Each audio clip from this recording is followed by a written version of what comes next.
Okay, so picture this for a second. Somewhere close to half of everything you're about to buy, it's gonna be dead within a year, and nobody in this business calls that a disaster. Nope, they call it Tuesday.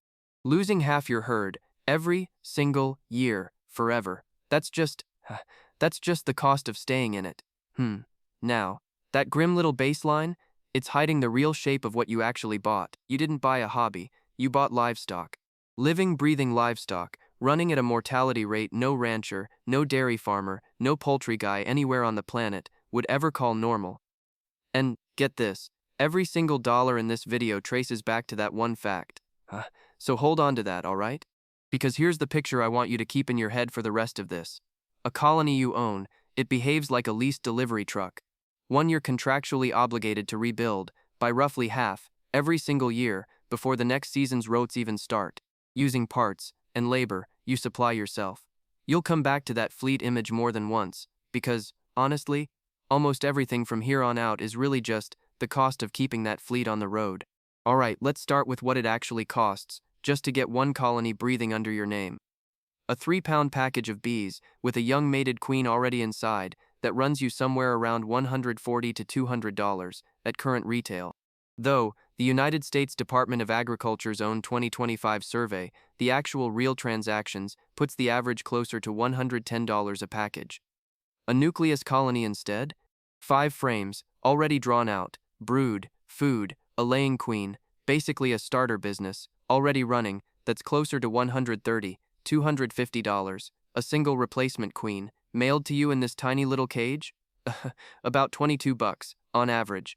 And that's not even the box. A complete hive body, frames, a lid, another $150 to $350, full protective suit, veil, gloves, boots, $100 to $300 more, smoker, hive tool, feeder. So, your very first single colony? Somewhere between $550 and $1,300, before a single ounce of honey even exists to sell. Now scale that up.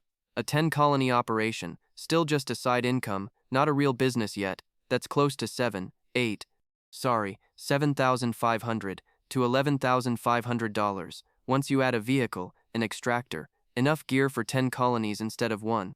Go further, into the world of the beekeepers actually feeding California's almond orchards, and you're managing colony counts in the thousands, every single one tracing back to a package, or a nuke, bought from somewhere. And here's the part almost nobody outside the industry knows. A huge share of that starter stock, bred and shipped from just 3 states, California, Georgia, Texas. Why? Because a young queen needs warm, settled weather to leave the hive, mate mid-air with a dozen or more drones, and come home to start laying. And the South just turns warm, months ahead of everywhere else. Georgia built a genuine export industry around that timing gap alone. Producers there start raising queens as early as January, shipping full packages north by March, timed so precisely to the weather that one late cold snap can leave beekeepers across the Midwest, the North, waiting weeks past their planned install date, watching their own season shrink around them, before it even starts. Picture yourself, in Michigan, or Minnesota, an empty hive box just sitting in your yard, in April. Your entire spring depends on whether it rained. In central Georgia, back in February. That's a national supply chain, built on a 500-mile head start in springtime. And you sit downstream of it. Either way, now, for the cost driver almost nobody sees coming. And it's got nothing to do with mites, or weather.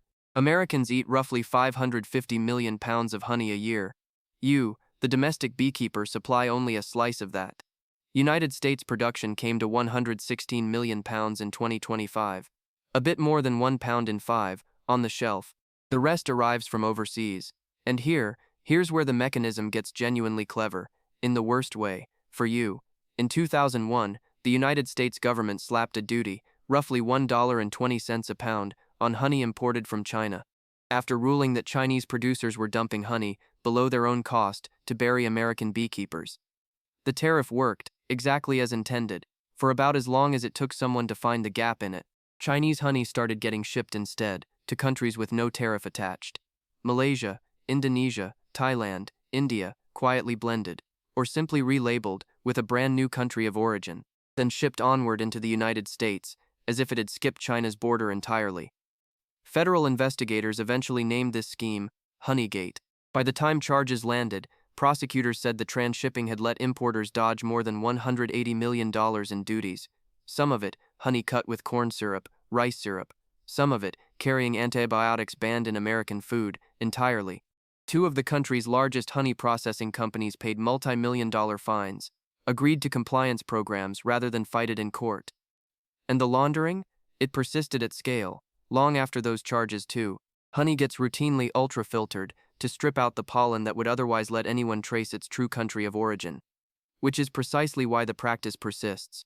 And why, in 2025, the World Beekeeping Awards, in Copenhagen, they canceled their own honey judging competition, because organizers could no longer guarantee the submitted samples were honey at all, rather than sugar syrup dressed up to pass a taste test. Every jar of cheap, untraceable honey sitting on a shelf next to yours, direct product of that same evasion machine, quietly setting the price ceiling you compete under. Okay, the recurring costs. They start the moment your colony survives its first season, and they just keep going. Because a living thing needs continuous management, in a way a static object simply doesn't. Varroa mites, a parasite that rides on the bees themselves, spreads disease through the whole colony, require repeated chemical treatment across the year. Typically $50 to a couple $100 per colony, annually, once you count labor and materials. Queens wear out, or get superseded. Need replacing, on a rolling basis. At 1,000 colonies, replacing every queen, once a year, at roughly $22 to $50 each. That puts you at $22,000 to $50,000, annually, just, for queens, before you've treated a single mite, or fed a single colony through a dearth. If you're running migratory, chasing blooms, pollination contracts, across state lines, transportation becomes its own beast entirely. Commercial trucking runs close to $3 a mile. A single haul, Florida to California, for almond season, roughly 2,900 miles, can cost you $8,000, or more, one way. Most commercial operations make 3 to 6 of these moves a year, and underneath all of it, the most underestimated cost of the entire operation, skilled labor. Someone has to drive a truck loaded with live colonies, at 3 in the morning, inspect frames by feel, by smell, in the dark, make judgment calls about queen health, with no manual to consult. That kind of experience takes years to build. The people who have it, chronically in short supply. And losing one, to a competitor, mid-season, can cost you more than any single piece of equipment ever would. Then there's the spend that exists purely to protect appearances, to protect trust. The way a business owner would describe marketing that generates no product of its own. If you're pollinating almonds, growers now hire third-party inspectors, often county officials, to randomly sample somewhere around 10–15% of your delivered colonies. Grade them, on frame strength, before you get paid your full contracted rate. One broker who received underweight colonies compared it to paying for a full tank of fuel, and receiving only 80% of it. Meanwhile, the same scarcity that's pushed almond pollination fees up toward $180, $225 a colony, it's made a truck full of hives a very attractive target for thieves.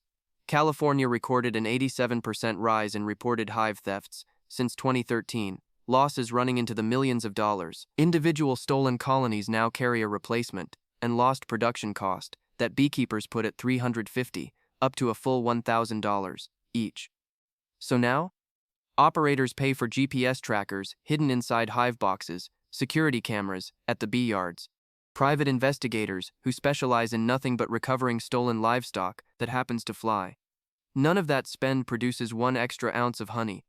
It exists purely so the colonies you already own stay yours. Now, the risk that can erase years of work in a single season, arriving with essentially no warning, sitting entirely outside your control.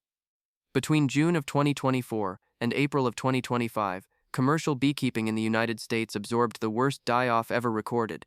55.5% of all managed colonies nationwide died within 12 months, and commercial operations, the backbone of the almond pollination system, lost an average of 62% of their colonies in that same window. In raw numbers, somewhere around 1,600,000 to 1,700,000 dead colonies, an estimated $600 to $635 million in combined losses, a figure researchers themselves admit is uncertain, given how the damage was measured across several overlapping surveys. USDA researchers eventually traced the mechanism. Varroa mites, across the country, had developed genetic resistance to amitraz, the single most widely used chemical treatment for controlling them, meaning the exact tool beekeepers had leaned on for years to keep mite populations in check.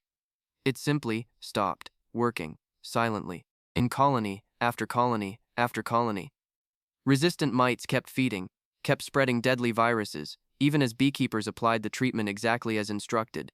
So operators had no visible warning that their standard defense had failed, until colonies started collapsing, right before the single highest revenue event of their entire year, February's almond pollination. Follow the chain forward from there, because a die-off of this size ripples well past the bees themselves. Fewer surviving colonies meant some beekeepers fell short on the pollination contracts they'd already signed, which meant lost income at the exact moment they most needed cash to rebuild. Rebuilding meant buying replacement packages and nukes at retail prices right as demand for that same stock spiked nationwide and pushed prices even higher. Some operators borrowed to cover the gap between what they'd promised growers and what they had colonies left to deliver, adding debt service on top of an already thinner margin. A fourth-generation commercial beekeeper chairs the board of Project Apis M. He summarized the scale of it, plainly, at the time. Losses of this size were unsustainable for the industry to absorb repeatedly. One pollinator ecologist at Washington State University put the personal stakes even more bluntly, describing operators for whom one more year of losses like this would simply end the business. This pattern, it repeats well beyond American borders, and it resolves only temporarily where it does, because the same underlying mechanism, a market price beekeepers can't influence, has broken operations elsewhere before. In the Canadian province of Saskatchewan, a beekeeping family found itself producing honey at a real cost of roughly $1.27 a pound, while the market, flooded with cheap imported honey, routed through countries with no tariff exposure, was only paying them $1.13 a pound for it. A straightforward, unsentimental way to lose money on every single pound sold. A veteran of that industry described tightening her family's operation just to keep going, uncertain how many more seasons they could sustain those numbers, in an operation that had been fetching more than double that price only a year earlier. Different country, different decade, same structural wound, a price set for you by someone else entirely, driven by supply you rarely even see, quietly deciding whether your business survives the year. Now set this against the trajectory, because a single brutal season only really makes sense inside the longer arc around it. The total number of managed colonies in the United States has held remarkably steady for years, hovering somewhere between 2,400,000 and 2,900,000, depending on the season and how it's counted, even while annual mortality has climbed from an already alarming average of 30–40% a decade ago toward the mid-50% range most recently. That steadiness, it's manufactured, rebuilt from scratch, year after year. The industry replaces roughly half its national herd on a rolling basis, just to hold the total flat. That's the fleet image from earlier in this video, playing out at national scale. And underneath that stability, it's also consolidating. Fewer, larger commercial beekeepers, some running tens of thousands of colonies across several states, increasingly dominating the migratory side of the business, while the smaller, backyard tier grows in raw headcount but contributes a shrinking share of total colonies. And demand? Demand keeps pulling in one direction. Since 2022, the total dollar value of pollination services paid to American beekeepers has run ahead of the total value of the honey they produce, a genuine reversal of what this industry looked like for most of its history. Almond pollination alone accounted for somewhere around $325 million of that in 2024. Researchers at the USDA's Economic Research Service put the full national pollination market at just over $400 million that same year, though separate USDA survey data for 2025 counts pollination income closer to $225 million. A gap worth stating openly, rather than smoothing over, since the two surveys measure the market through different lenses. One piece stays beyond dispute though, the mechanism driving it. California grows roughly 90% of the world's almonds, on close to 1 million acres. Almonds depend entirely on insect pollination to set nuts at all. And California's own native pollinator habitat has been paved over or converted to farmland for decades.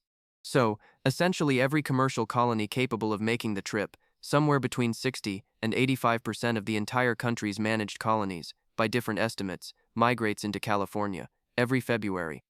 for a bloom window lasting just 3-4 weeks. That one annual event now anchors more of the industry's total income than the product bees are actually famous for producing in the first place. Let's look at one real, named collapse, to see how all of this compounds, in practice. Between October and December of 2024, the same winter that opened the record-setting die-off, commercial operations across the country lost over 1,250,000 hives, out of an estimated national total of 2,600,000.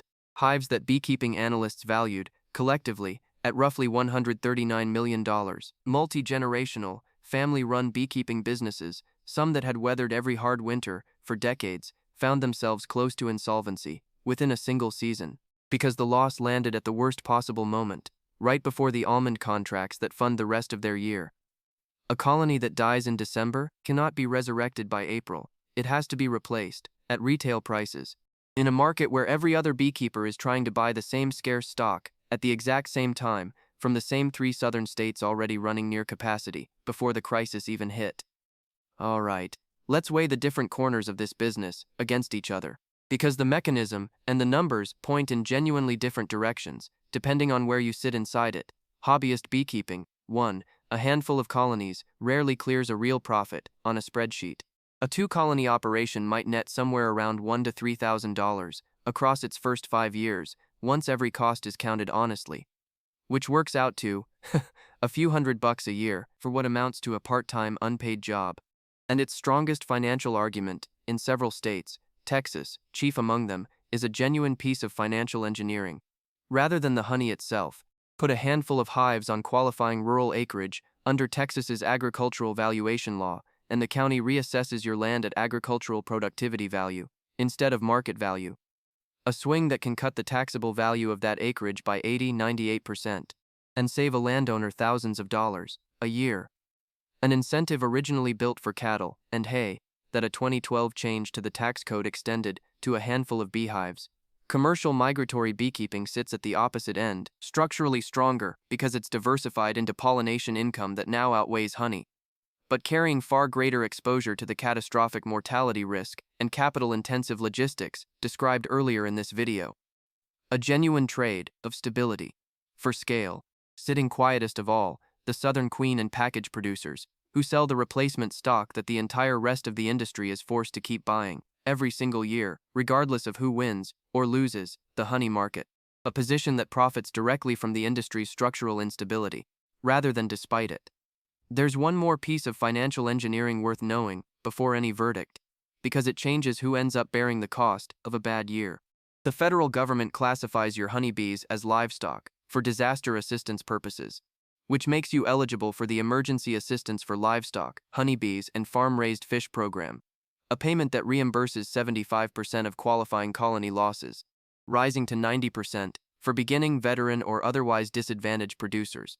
Whenever documented losses exceed what the program defines as normal mortality, it means a portion of even a catastrophic die-off gets absorbed by the taxpayer, rather than by you alone, provided you registered your hives with the Farm Service Agency and kept the paperwork a bureaucratic disaster program demands.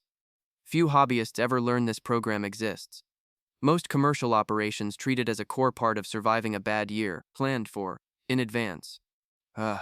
On a pure input versus output basis, keeping bee colonies is, for a large share of the people who try it, a financially thin proposition, at best. The ongoing mortality treadmill, the recurring treatment and requeening costs. A domestic honey price, permanently capped by a laundering-riddled global import market. Together, they leave hobbyist and small sideline operations netting little once every hour, and every dollar gets counted honestly. What a spreadsheet leaves out, though, is everything it was built to overlook. Food security for an agricultural system that depends on managed pollination to function at all. The ecological role of a species holding up roughly a third of the fruits and vegetables grown in a state like Georgia alone. The property tax arbitrage available to landowners with no farming plans beyond a handful of boxes, and the plain non-financial satisfaction beekeepers themselves describe when a colony survives a hard winter under their own care. Both of those things are true about the same set of wooden boxes at the same time, and neither one cancels the other out.